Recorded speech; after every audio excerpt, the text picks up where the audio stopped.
This is going to be a quick test of how the Samsung Q2U sounds running through the Blackmagic Design ATEM Mini with and without some audio processing.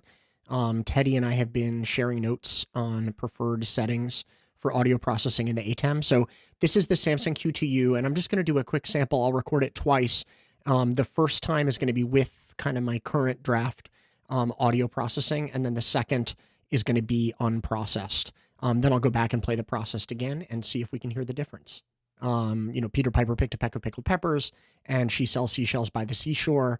And we're going to cluster our standard errors at the level of randomization, which is not always the right thing to do, but perhaps at least a good starting point. So let's stop there and see how things worked out.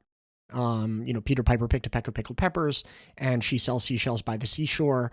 And we're going to cluster our standard errors at the level of randomization, which is not always the right thing to do, but perhaps at least a good starting point. So let's stop there and see how things worked out.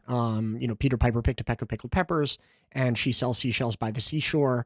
And we're going to cluster our standard errors at the level of randomization, which is not always the right thing to do, but perhaps at least a good starting point. So let's stop there and see how things worked out.